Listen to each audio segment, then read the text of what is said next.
Sarà il ponte ferroviario più lungo e grande d'Italia, quello che verrà costruito a Vigo d'Arzere per attraversare il fiume Brenta. L'avvio ufficiale dei lavori oggi alla presenza del governatore del Veneto Luca Zaia e dell'assessore ai trasporti Elisa De Berti.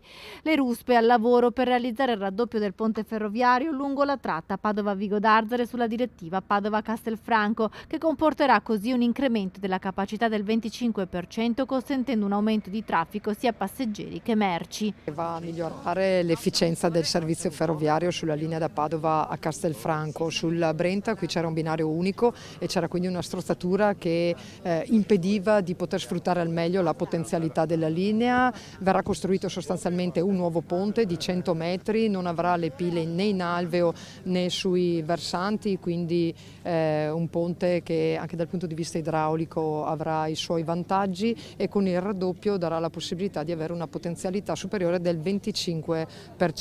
Un'opera attesa da tempo, frutto di un investimento di 40 milioni di euro arrivati dal Fondo di Sviluppo e Coesione e che si inserisce anche nel progetto dell'alta velocità a Padova. La fine dei lavori è prevista per il 2026. Con il raddoppio del ponte ferroviario, il vecchio ponte di Vigo d'Arzere potrebbe essere oggetto di una ridestinazione d'uso. La speranza che possa snellire il traffico viario tra Vigo d'Arzere e Cadoneghe al momento però è solo un'ipotesi. È da anni che noi trattiamo con la Regione. La Regione era quasi convinta, però il Genio, per vie, per problemi idraulici e altra cosa, i ponti con i piloni che vanno sul fiume o sul Brenta, in questo caso, non possono rimanere su.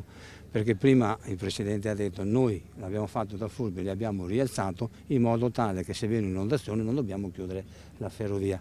Se poi c'è un'apertura della Regione e del Genio, ben venga, noi lo usufruiremo come pista ciclopedonabile oppure faremo qualcosa, insomma, perché la careggiata è molto, si presta a tante soluzioni. Però in questo momento io posso garantirvi che il Genio ha detto che va abbattuto.